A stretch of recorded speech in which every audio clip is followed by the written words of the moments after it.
আসসালামু আলাইকুম। আজকে এইগুলো দিয়ে একটা মিনি ইউপিএস বানাবো যেটা কারেন্ট থাকলেও চলবে, কারেন্ট চলে গেলেও রাউটার এবং অনু ২ টাই ৩ থেকে ৪ ঘন্টা চলবে কোনো রিস্টার্ট নেওয়া ছাড়াই। তো চলুন ভিডিওটি শুরু করা যাক। সেইটা বানাতে ১ম এ লাগবে মিনি রাউটার ইউপিএস বোর্ড। এটা ৩ থেকে ৪০০ টাকার মধ্যে পেয়ে যাবেন। আর অরিজিনাল সার্কিটে এইখানে বাংলাদেশের মানচিত্র দেওয়া থাকবে আর যেটা কপি হবে সেটা আমার মতো এরকম দেওয়া থাকবে। তাই অরিজিনালটা নিবেন, অরিজিনালটা সবচেয়ে ভালো, কপি প্রোডাক্ট কিনবেন না। আর এই সার্কিটটা বানিয়েছে আরসি প্রোডাক্ট বিডি মানে বাংলাদেশের এক ভাই। তার বানানোর পর থেকে অনেকেই মানে এই সার্কিটটা কপি করছে। আর যেটা আমার হাতে আছে এটা কপি প্রোডাক্ট। তাই অরিজিনালটা কিনবেন। আর অরিজিনালের সার্কিটের লিঙ্কটা আমি ডেসক্রিপশন বক্সে দিয়ে দেবো। সেখানে 100% অরিজিনাল প্রোডাক্টই পাবেন। আর লাগবে এই রাউটার সার্কিটে প্রোটেক্টিভ বক্স মানে এই বক্সটা লাগবে। সেই বক্সে এই বিভিন্ন পার্ট আছে, এটা করে লাগাতে হয়। আর এটা ১০০ থেকে ২০০ টাকার মধ্যে পেয়ে যাবেন। লাগবে ছোট্ট একটা সুইচ, এটার দাম ৳৫। এটা আমি এই যে এইখানে লাগাবো, এই যে সুইচটা এখানে লাগাবো। এরপর লাগবে ব্যাটারি। সো ব্যাটারিটা খুবই গুরুত্বপূর্ণ। আমি যে বললাম ৩ থেকে ৪ ঘন্টা, ৩ থেকে ৪ ঘন্টা কেন, আপনি ৭-৮ ঘন্টা ব্যাকআপ দিবে এরকমও বানাতে পারবেন। সে আবার ১ ঘন্টা ব্যাকআপ দিবে এরকম বানাতে পারেন। সেটা নির্ভর করতেছে ব্যাটারির উপর। সো ভালো মানের ব্যাটারি অবশ্যই কিনতে হবে। এই যে দেখুন আমি সনির ব্যাটারি নিছি, এটা জোড়া ধরে পাওয়া যায়। এই জোড়া ধরে ৳৩০০। তো দেখুন এরকমও পাওয়া যায়, এটা লোকাল। এটার দাম নিছে ৳৭০। এটা ওজনে অনেক হালকা। আর এসব লোকাল ব্যাটারি ২টা নিলে যেরকম ওজন, এটা একটারই সেরকম ওজন। তাই সবসময় ভালো মানের ব্যাটারি না চেষ্টা করি, এটা ফেলা দিই। হ্যাঁ, আর ব্যাটারি ৩টা লাগবে ১২ ভোল্ট বানানোর জন্য। এটা সিরিজ করে ১২ ভোল্ট বানাবো। আর লাগবে এরকম বিএমএস, সেটা ২০ এম্পিয়ারের ব্যালেন্সড বিএমএস। সো বিএমএস আবার অনেক প্রকার আছে। এটা ২০ এম্পিয়ার, এটা ব্যালেন্স। তাই এইসব ছোটোখাটো প্যাক বানানোর জন্য ব্যালেন্স বিএমএস সবচেয়ে সেরা। আর এটা 3S বিএমএস, মানে ৩টা ব্যাটারি সিরিজ করে ১২ ভোল্ট বানাবো, তাই এটা 3S বিএমএস। সো এটা ১০ এম্পিয়ার পাওয়া যায়, আবার ২০ এম্পিয়ার পাওয়া যায়। সো আমি ২০ এম্পিয়ারে 3S ব্যালেন্সড বিএমএস নিছি। আর এটা ১০০ থেকে ১৫০ টাকার মধ্যে পেয়ে যাবেন। সো অনেক বক করলাম ইউপিএস বানাতে কী লাগে। এখন আমরা বানানো শুরু করি। সো দেখুন আমি সর্বপ্রথম এই সার্কিট এখানে বসালাম। এটা তো আপনারা সব পারবেনই, তবে দেখাই। দেখুন এখানে এইভাবে করে বসবে, এভাবে করে বসবে। এখন আমি ফটাফট এটাকে লাগিয়ে নেবো সোফাগুলো দিয়ে। এখন সার্কিট থেকে বক্সে লাগাবো। দেখুন আমি এই নখগুলো কেটে নিচ্ছি। দেখুন আগে এরকম ছিল, এখন আমি এটাকে এখানে লাগাবো। লাগানোর আগে এই যে এটা এই টেপ আছে, এই কটন টেপ বলে, এটা আমি সার্কিটের পিছনে লাগিয়ে নেব।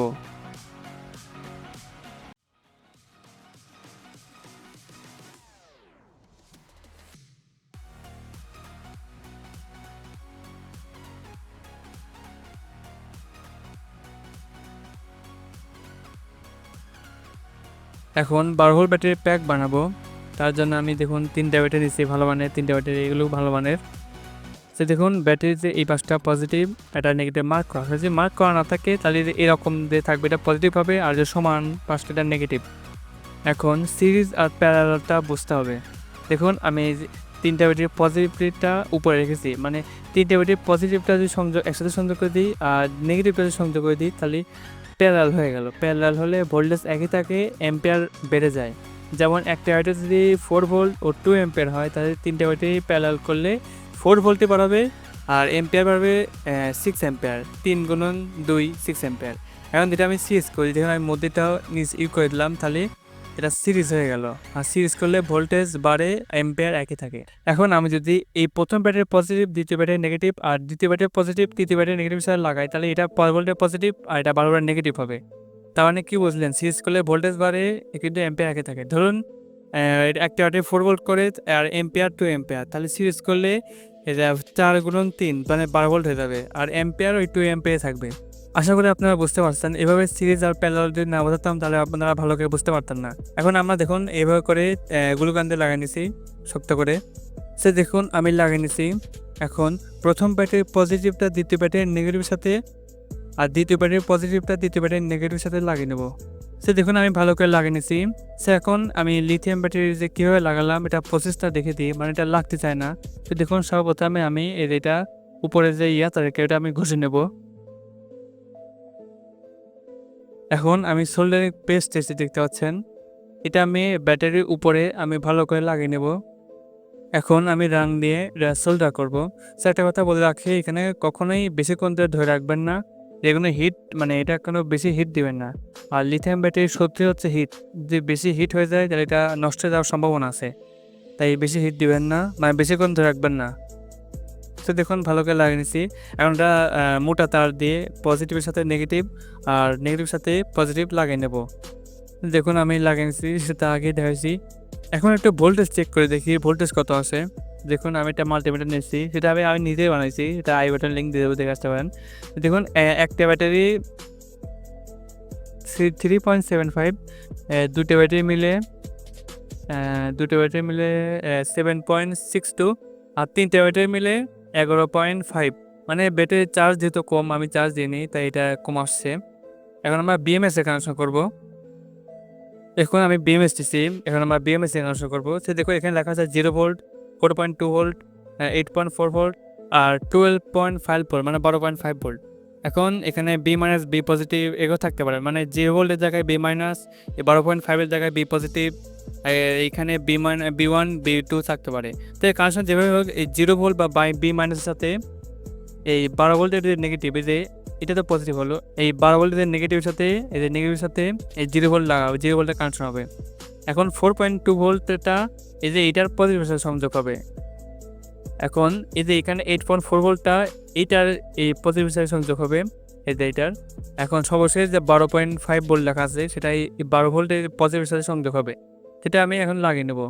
তো দেখুন আমি এভাবে কানেকশন করলাম। এখন দেখি এটার ভোল্টেজ কত আছে।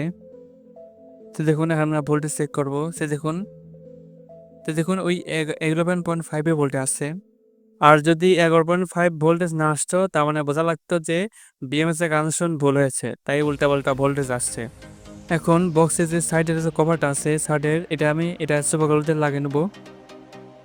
লাগিয়ে নিলাম। এখন থেকে হচ্ছে বি পজিটিভ আর বি নেগেটিভ আছে, ওখান থেকে আমি দুটা তার বাই করে নেবো। এখন আমি সুইচে কানেকশন করবো। দেখুন এই সাথে আমি সুইচ লাগিয়ে নিলাম, এরপর আমি তার লাগিয়ে নেবো। এখন লাগিয়ে নিলাম, এখন আমি এটা সকেটে লাগিয়ে নেবো। এখন আমার যে 12 ভোল্টের ব্যাকটা বানিয়েছি এটা আমি কভার করে নেব ব্ল্যাক টেপ দিয়ে। দেখতে পাচ্ছেন আমি ব্ল্যাক টেপ দিয়ে কভার করে নিয়েছি আর পিছনে কটন টেপও লাগিয়ে নিয়েছি। এখন এটাকে আমি বক্সে লাগিয়ে নেবো, মানে বক্সের মধ্যে ফিটিং করে দেবো। দেখতে পাচ্ছেন এখন আমি ব্যাটারি কানেকশনও করে নেব। সো দেখতে পাচ্ছেন লাগিয়ে নিলাম, আমি একটু চেক করে নেবো। সো দেখতে পাচ্ছেন ঠিক আছে, এখন আমি এটা ফটোকপি করে লাগিয়ে নেবো।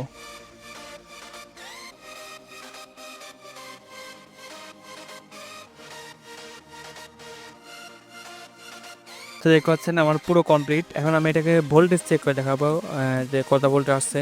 তো দেখুন 11.5 ভোল্ট, এটাতেও 11.5 ভোল্ট, এটাতে 9.7 আর এটাতে 4.77। যেহেতু আমার ব্যাটারি ফুল চার্জ দেওয়া নাই তাই একটু ভোল্টেজ কম আসছে। আর এই জায়গাতে চার্জার ইনপুট করতে হবে, মানে এই চার্জার দিয়ে ব্যাটারি চার্জ হবে এবং রাউটার এবং অন্য দুটোই চলবে কারেন্ট থাকলে। আর কারেন্ট চলে গেলে নির্দিষ্ট এই ব্যাটারি দিয়ে চালাবে। আর এখানে কখনোই অ্যাডাপ্টার ব্যবহার করা যাবে না। অ্যাডাপ্টার আর চার্জার দুটো আলাদা। আর ভালো মানের চার্জার অবশ্যই কিনবেন, লোকাল চার্জার কিনবেন না। আর চার্জার যেন 13 ভোল্ট মানে 12 ভোল্টের উপরে হয়, যেন 13 ভোল্ট 14 ভোল্ট হয়, তাছাড়া ব্যাটারি ফুল চার্জ হবে না। এখন একটা কথা বলি, যখন কারেন্ট চলে যাবে তখন তো সে ব্যাটারি দিয়ে রাউটার দুটো চালাবে। আর যখন কারেন্ট চলে আসবে তখন সে 3টা কাজ করবে। 1 ব্যাটারি চার্জ করবে, 2 রাউটার চালাবে এবং 3 অন্য চালাবে, মানে 3টা কাজ করবে। ফলে যদি আপনার কম দামি চার্জার বা কম এম্পিয়ারের হয়ে থাকে চার্জার, তাহলে রাউটার ঘন ঘন রিস্টার্ট নেবে। তো দেখতে পাচ্ছেন আমি 2 পিন মেন কন্ডাক্টর দিয়ে দুই পাশে দিয়ে করে দিয়েছি। আর সাথে আমি এটার সাথে দেখুন আমি টাইপ সি পোর্টও লাগাইছি। দেখুন এটার সাথে আপনি 5 ভোল্টে মোবাইল ফোনও চার্জ দিতে পারবেন, দেখতে পাচ্ছেন। আর এটা দিয়ে তো কেউ মোবাইল চার্জও দেবেন না, শুধুমাত্র আপনাদের দেখানোর জন্য করছি এটা।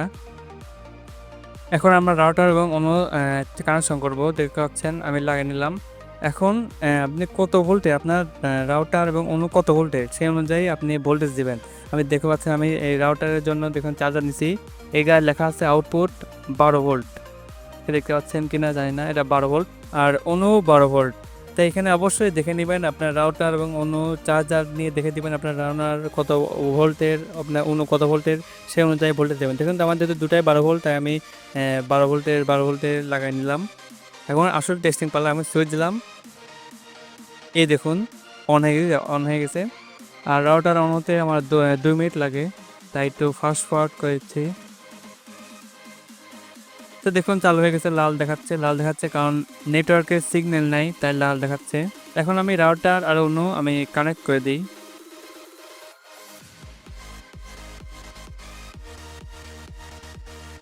তো দেখতে পাচ্ছেন আমার পরিপূর্ণভাবে কাজ করছে, দেখতে পারলেন। আর আমি আমার এক বাসায় লাগাইছি, এটা মানে ফুল পরীক্ষিত, দুইটাই ভালোভাবে কাজ করছে। রাউটার আসলে মানে কারেন্ট চলে গেলেও রেজিস্টার নেয় না, কারেন্ট আসলেও রেজিস্টার নেয় না, এটা খুবই ভালো ব্যাপার। আর আমি এটা ভালোভাবে দেখেছি, প্রায় ১ ঘন্টা আমি আমি নিজের বাসায় চালাইছি। তারপরে এক ভাইকে দিয়ে দিছি, মানে ওই বাসায় লাগাতে আসছি। তো দেখতে পাচ্ছেন রাউটার অন্য চলবে, আমি একটু মোবাইলে চার্জ দিয়েও দেখাই। দেখতে পাচ্ছেন কোনো প্রকার নিস্টান বা কোনো কিচ্ছু হবে না। এই দেখতে পাচ্ছেন মোবাইলও চার্জ হচ্ছে এবং রাউটার অন্য দুটাই চলছে। আর পরিশেষে একটা কথাই বলবো, আপনি যে চার্জার দিবেন অবশ্যই চার্জার দিবেন, অ্যাডাপ্টার না। যে চার্জার দিবেন সেটা অবশ্যই ১২ ভোল্টের উপরে হয়, মানে ১৩-১৪ ভোল্ট হয়। আবার বেশি দিয়েন না, ১৩ ভোল্ট হয় বা ১২.৬ এরকম ভোল্ট হয়। তাহলে কিন্তু ব্যাটারি ফুল চার্জ হবে না। আর এম্পিয়ার যেন বেশি হয়, তাই ভালো মানের চার্জার কিনবেন। আর ভিডিওটি কেমন লাগলো অবশ্যই কমেন্ট করে জানাবেন। আজকের মতো এখানেই বিদায় নিচ্ছি। আল্লাহ হাফেজ।